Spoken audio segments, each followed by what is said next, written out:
Friends അസ്സലാമു അലൈക്കും, welcome back. നമുക്ക് വളരെ എളുപ്പത്തിൽ എപ്പോഴും വീട്ടിൽ കാണുന്ന ചേരുവ കൊണ്ട് നല്ലൊരു വെറൈറ്റി ബ്രേക്ക്ഫാസ്റ്റോ ഡിന്നറോ ഈവനിങ് സ്നാക്സ് ആയിട്ടോ ഒക്കെ കഴിക്കാൻ പറ്റുന്ന നല്ലൊരു റെസിപ്പി പറഞ്ഞു തരട്ടെ. അപ്പോൾ ആദ്യമായിട്ട് കാണുന്ന കൂട്ടുകാരെങ്കിലും ഉണ്ടെങ്കിൽ ഒന്ന് സബ്സ്ക്രൈബ് ചെയ്ത് സപ്പോർട്ട് ചെയ്തേക്കണേ. എന്നാൽ ശരി, വേഗം വീഡിയോ എന്താണെന്ന് കണ്ടു നോക്കാം. ഞാനിവിടെ ഒരു ഉരുളക്കിഴങ്ങ് എടുത്തിട്ടുണ്ട്. ഇതിൻ്റെ സ്കിന്നൊക്കെ പൊഴിച്ചിട്ട് കഷ്ണങ്ങളാക്കിയിട്ട് നമുക്കിതൊന്ന് വേവിച്ചെടുക്കാം. ഞാനിപ്പോൾ വെള്ളത്തിലിട്ടിട്ടാണ് ഇതിനെ വേവിച്ചെടുക്കുന്നുള്ളത്. അങ്ങനെ നമ്മുടെ ഉരുളക്കിഴങ്ങ് വേവിച്ചെടുത്തിട്ടുണ്ട്. അതിൻ്റെ വെള്ളമൊക്കെ കളഞ്ഞിട്ട് ഇട്ടിട്ടുണ്ട് ഒരു പാത്രത്തിൽ. നല്ലോണം ഇതൊന്ന് ഉടച്ചെടുക്കണം. അത്രയും വെന്ത് കിട്ടണം. നമുക്ക് നല്ല സോഫ്റ്റായിട്ട് തന്നെ ഈ കിഴങ്ങ് കിട്ടണം. ഒട്ടും കട്ടകളില്ലാതെ ഒന്ന് ഉടച്ചെടുക്കാം. ഇനി നമുക്ക് ആവശ്യമുള്ളത് ഒരു കോഴിമുട്ടയാണ്. അത് പൊട്ടിച്ചിട്ട് ഒഴിച്ച് കൊടുക്കാം. നല്ലോണം ഒന്ന് മിക്സാക്കി കൊടുക്കാം. ആവശ്യത്തിനുള്ള ഉപ്പും കൂടി ചേർക്കുന്നുണ്ട്.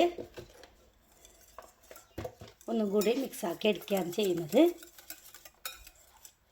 മിക്സായി കിട്ടിയിട്ടുണ്ട്. ഇനി ഇതിലോട്ട് നമുക്ക് ആവശ്യമുള്ളത് അരക്കപ്പ് മൈദാപ്പൊടി. ഇതിന് പകരം നിങ്ങൾക്ക് ഗോതമ്പിൻ്റെ പൊടിയോ എടുക്കുക. ഇപ്പം ഞാനിത് ഇവിടെ മൈദ എടുത്തേ ഉള്ളൂ. ഇത് മിക്സാക്കി കൊടുക്കുക. ഇതിലോട്ട് ഒരു 1/4 കപ്പ് വെള്ളം. ഒരു കട്ടിയുള്ള ഒരു ബാറ്ററാണ് നമുക്ക് കിട്ടേണ്ടത്. അപ്പോൾ വെള്ളം നിങ്ങൾ മുട്ടയുടെ അനുസരിച്ചിട്ടിട്ട് ഒഴിച്ച് കൊടുത്താൽ മതി കേട്ടോ. ഓരോ പൊടിക്കും വെള്ളത്തിൻ്റെ അളവിൽ വ്യത്യാസം വന്നേക്കാം. നല്ല ഹെൽത്തി ആയിട്ടുള്ള നല്ലൊരു ബ്രേക്ക്ഫാസ്റ്റാണ് ഇത്. ഡിന്നറായിട്ടും ഈവനിങ് സ്നാക്കായിട്ടും ഒക്കെ കഴിക്കാൻ പറ്റുന്ന നല്ലൊരു റെസിപ്പിയും കൂടിയാണ്. അതിന് കുറച്ചും കൂടി ഞാൻ വെള്ളം, അതായത് ഞാനിപ്പോൾ ഒരു 1/4 കപ്പ് വെള്ളം ടോട്ടൽ എടുത്തിട്ടുണ്ട്. മിക്സാക്കി എടുത്തിട്ടുണ്ട്. ഇതിലോട്ട് ഞാനൊരു 1/4 ടീസ്പൂണ് കുരുമുളകിൻ്റെ പൊടിയാണ് ചേർക്കുന്നത്. എരിവിനായിട്ട് നല്ലൊരു ടേസ്റ്റിന് വേണ്ടിയിട്ടാണ് കുരുമുളകിൻ്റെ പൊടി ചേർത്തത്. അല്ലാതെ ചുവന്ന മുളകോ പച്ചമുളകോ ഒന്നും ചേർക്കുന്നില്ല. ഇപ്പോൾ ഇതിവിടെ ഇരിക്കട്ടെ. ഇനി നമുക്ക് കടായി സ്റ്റൗവിൽ വെച്ചതിന് ശേഷം ഒരല്പം ഓയിൽ ഒഴിച്ച് കൊടുക്കുക. ഏകദേശം 1 ടേബിൾ സ്പൂണ് താഴെ മാത്രം ഓയിൽ മതി. ഇതൊന്ന് ചൂടായിട്ട് വരണം. ഇപ്പോൾ ചൂടായിട്ടുണ്ട്. ഇതിലോട്ട് ചെറിയൊരു കഷ്ണം സവാള, അതുപോലെ തന്നെ ചെറിയൊരു കഷ്ണം ക്യാപ്സിക്കം കയ്യിലുണ്ടെങ്കിൽ അത് ചേർത്ത് കൊടുക്കുക. പിന്നെ അതേ അളവിൽ തന്നെ തക്കാളിയും ചെറുതായിട്ട് കട്ട് ചെയ്തത്. ഇതിലേക്ക് വേണ്ട ഉപ്പും കൂടി ചേർത്ത് കൊടുക്കുക. എന്നിട്ട് ലൈറ്റായിട്ട് ഒന്ന് വഴറ്റിയെടുക്കാം. കൂടുതൽ ബ്രൗൺ ആവേണ്ട ആവശ്യമൊന്നുമില്ല. ഇതിൻ്റെ ഒന്ന് പച്ചച്ചുവ ഒന്ന് പോയി കിട്ടണം. അങ്ങനെ ഏകദേശം ഒന്ന് തിളർന്ന് വന്നിട്ടുണ്ട്. ഇതിലോട്ട് എരിവിനായിട്ട് ചതച്ച മുളക് ഞാൻ ചേർക്കുന്നുണ്ട്. 1 ടീസ്പൂൺ വരെ ചേർത്ത് കൊടുക്കാം. നിങ്ങളുടെ എരിവിൻ്റെ അനുസരിച്ചിട്ട് വേണം ചേർക്കാനായിട്ട്. ഇനി നമുക്കിതിൻ്റെ തീ ഓഫ് ചെയ്യാം. ഇത്രയും മതി മസാല. പാൻ വെച്ച് കൊടുക്കുക. അതൊന്ന് ചൂടാകുമ്പോഴത്തേക്കും അതിലോട്ട് 1 ടീസ്പൂൺ താഴെ ഓയിൽ ഒഴിച്ച് കൊടുത്തിട്ടുണ്ട്. അത്രയും മതി കേട്ടോ. അതൊന്ന് ചൂടായിട്ട് വരുമ്പോഴത്തേക്കും നേരത്തെ നമ്മൾ തയ്യാറാക്കിയിട്ടുള്ള കിഴങ്ങിൻ്റെ ബാറ്റർ ഉണ്ടല്ലോ, അത് നമുക്ക് ഒരു കയ്യിൽ ഇതിലോട്ട് ഇങ്ങനെ ഒന്ന് ഒഴിച്ച് കൊടുക്കുക.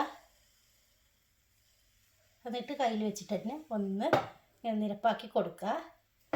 അതിനുശേഷം നമുക്ക് നേരത്തെ തയ്യാറാക്കി വെച്ചിട്ടുള്ള മസാല ഉണ്ടല്ലോ, അത് ഇതിൻ്റെ മിഡിലോട്ടായിട്ട് ഒന്ന് വെച്ച് കൊടുക്കുക. ഇത്രയും മതി. എന്നിട്ട് സ്പൂൺ വെച്ചിട്ട് എല്ലായിടത്തും ഇങ്ങനെ ഒന്ന് പരത്തി കൊടുക്കാം. പിന്നെ നമുക്ക് വീണ്ടും കയ്യിലുണ്ടെങ്കിൽ ഇച്ചിരി മൊസറല്ല ചീസ് വരെ വെച്ചെടുക്കുന്നുണ്ട്. ഇത് നിർബന്ധമില്ല. നിങ്ങളുടെ കയ്യിൽ ഏത് ചീസാണോ ഉള്ളത് ഉണ്ടെങ്കിൽ ഇങ്ങനെ ഒന്ന് മിഡിലായിട്ട് വെച്ച് കൊടുക്കാം. എന്നിട്ട് വീണ്ടും ഇതൊന്ന് കവർ ചെയ്തെടുക്കാം. ഇതേപോലെ ആ മസാല ഒന്ന് കാണാത്ത വിധത്തിൽ ഒന്ന് ഇങ്ങനെ ഒന്ന് കവർ ചെയ്തെടുത്തിട്ട് നമുക്ക് വീണ്ടും ഇച്ചിരി മൊസറല്ല ചീസും കൂടി ഞാൻ വെക്കുന്നുണ്ട് ഇങ്ങനെ മുകളിലോട്ടായിട്ട്. ഇനി നമുക്ക് ഇതിനൊന്ന് മൂടി വെച്ചിട്ട് വേവിച്ചെടുക്കാം. മൂടി വെച്ച് കൊടുക്കുകയാണ്. ലോ ഫ്ലെയിമിലിടാൻ പ്രത്യേകം ശ്രദ്ധിക്കുക. നമുക്കിതൊന്ന് തുറന്ന് നോക്കാം. നമുക്കിതൊന്ന് തിരിച്ചിട്ട് കൊടുക്കണം. ഇനി മൂടി വെക്കേണ്ട ആവശ്യമില്ല.